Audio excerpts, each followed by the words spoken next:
All right. Last night I got a text from my brother, asking me a question that the second I read it, I thought other people are asking the same thing in their own heads. They're just not texting me about it at 8 o'clock at night on a Tuesday. So Brandon texted me, he said, what is going to happen with the market now that Zillow is cutting its home buying program? So let's give some backstory. What Zillow is known for is how you know them.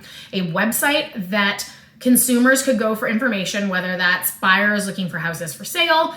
Instead of using MLS, they could go there. Or for sellers, that could be trying to gain clarity on what their house might be worth. That's what they were known for. They would then take that and sell it to real estate agents. So they could either tell a real estate agent, hey, this person's thinking about selling their house, go call them. Or, hey, this person's looking at buying, you should reach out to them, see if you can help. So agents would buy this data. We don't and never have. But they would buy that data and use it as a lead generating source. So Zillow is a business selling your information to real estate agents. That's how it started.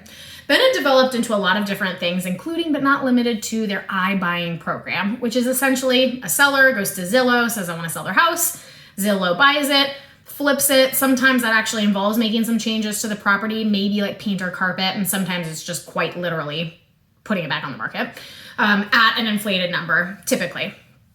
What has happened over the last, for sure, year, but I'd say within the last 6 months, we've seen a much more in-depth version of it, is they were paying astronomical prices you wouldn't get on the market, and then they were coming with the convenience. So we were telling clients who would run into a situation like that, like, frankly, you should take the offer they're giving you because you won't get that on the market and you get the convenience.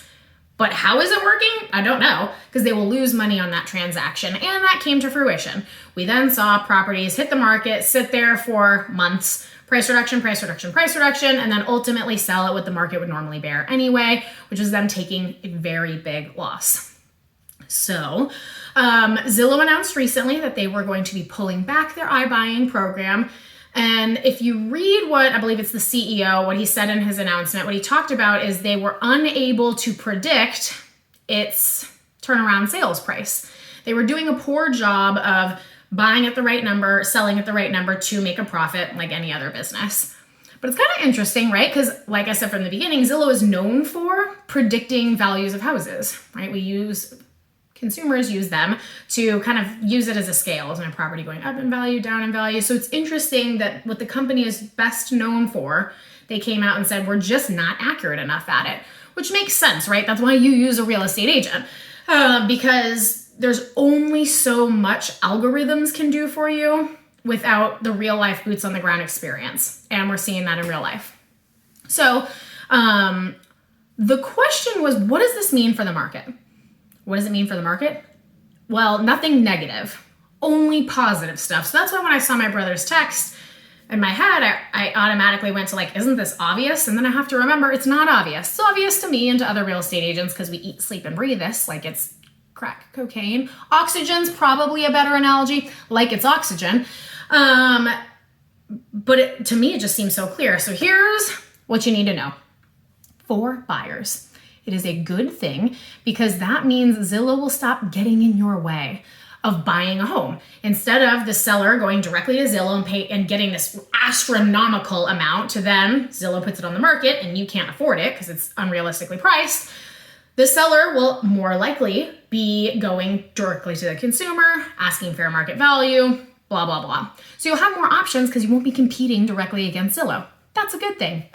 For sellers, you might have just heard the explanation I gave and thought like, well, that's unfortunate. Like, what if I need the convenience or whatever? I mean, of course it's unfortunate that they're not overpaying for your house, but I'm sorry, that's just a fact. But when it comes to fair market value, you might be thinking, well, I'd be willing to trade a little bit of my value in exchange for the convenience or the certainty or whatever it is that have caused people in the past to take less than what a house is worth. That's still available to you. We have plenty of buyers who are willing to give you the terms that you want in exchange for a little bit of, a fee for that convenience. So the opportunity for the sellers never went away. The opportunity for the buyers has increased because now they'll have more options. And so what does that mean for the market? It means that we'll have regular people buying and selling houses, right? Real estate is made for those people. Residential real estate wasn't envisioned as time has gone on, as this entity of its own as a business model. Now, of course, there's large scale multifamily and stuff like that. When you think of a house buying and selling, you don't usually think of a business coming in and doing it, right? You think of your mom doing it, or your friend doing it, or a sibling doing it, or whatever the case is.